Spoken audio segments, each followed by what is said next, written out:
Welcome back to the Scott Saturday Night Special at the Bristol Motor Speedway, where the fans include not just fans of the Bristol Motor Speedway for the Nationwide Cup races this weekend, but also the drivers themselves. Denny Hamlin joining us now, and you've had a chance to see what happened out there so far, and even though it looks right now like Sterling has him handled, he's got Terry and Jimmy and Rusty right behind him.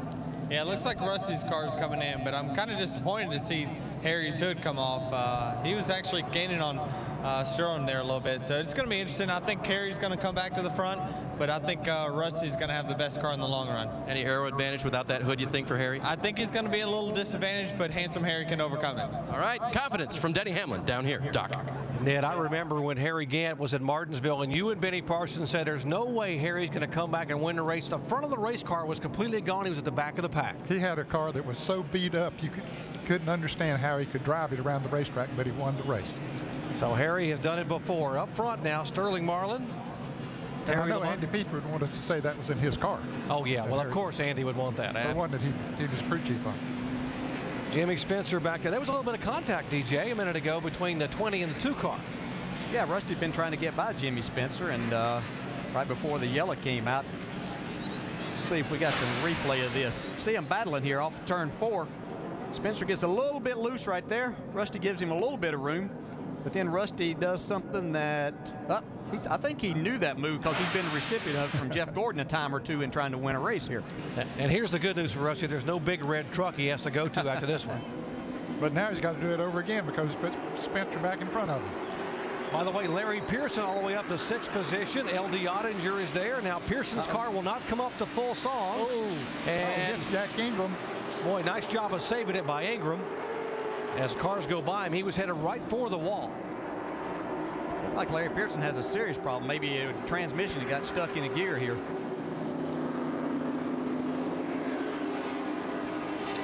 Back toward the front, Sterling Marlin has a very good race car. Terry Labonte second. Now Rusty has made the pass and is moving into 3rd spot.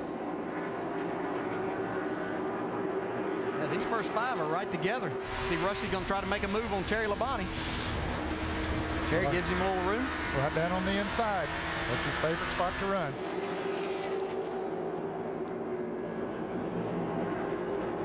Maybe Terry will come back and give Rusty. He didn't mean to speak to rattle his cage. Remember that line?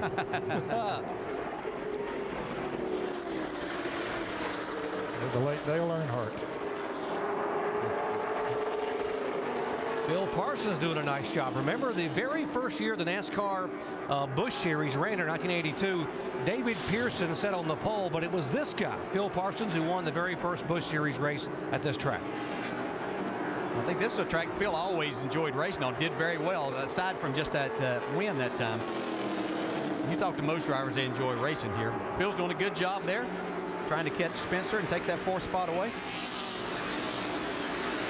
And here's Newport, Tennessee's own L.D. Ottinger. Boy, what a great driver he was on the short tracks. When he used to come to Hickory and Kingsport and some of those tracks, that L.D. was fun to watch. He was, and he could run dirt or asphalt or whatever the pavement was, he could adapt to it. Yeah, I learned a lot in my growing up days of driving a race car from L.D. Ottinger and Jack Ingram, Sam Ard, people like that. Taught me a lot of lessons along the way and helped me a lot too. Moving in on the 11 car, the damaged car of Junior Johnson. Junior's car was damaged in a practice session after contact with Jimmy Spencer, so Junior sort of handicapped out there a little bit. Doesn't have the car he wanted to have to drive. No, that's too bad. You know, he built that car for his son, Robert, to race at Hickory and some other short tracks, and they modified it to the rules that the other cars were here, and brought it over here. It's too bad that he got crashed in the practice run there and is not up to full song. There comes L.D. Ottinger now getting racy. LG said he hadn't been in a car in a long time, but he's starting to feel it again a little bit. Yeah, 10 years, he said. I can't let that go, that comment. It might be the first time Junior's ever modified a car to fit the rules. Yeah. You see these guys right. Terry Labonte was having a tough time getting around Junior. Junior's actually running pretty decent, as long as he could get around the bottom. See Larry Pearson pull over out of the way as he's got his car back out there and going now. He's coming up on Spencer, L.D. Ottinger. This car's working good. Uh-oh, a little bit of slip right there. Oh, hold on, LD. Just as I said it was working good, it We jinxed went it. around. Yep. So it is Sterling Marlin as the leader. LD trying to hang on there. There's Marlin in the 5 car going by. 4 car, I should say, going by.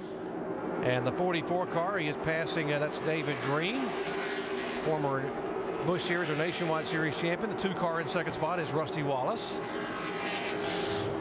5 car, Terry Labonte, about a straightaway back in 3rd.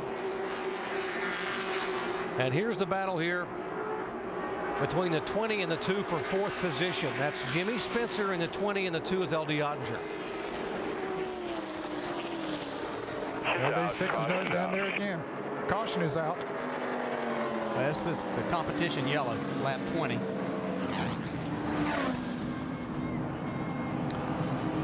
By the way, in case you want to know, there's Sterling Marlin, but talking about Spencer and Ottinger, LD Ottinger is 70 years old. Jimmy Spencer just 52, so a little bit of age differential, but you wouldn't know it on the racetrack. No, you wouldn't. I'm very impressed with LD Ottinger running as well as he is, and especially at that age, although I'm a lot older than that. And Junior is too.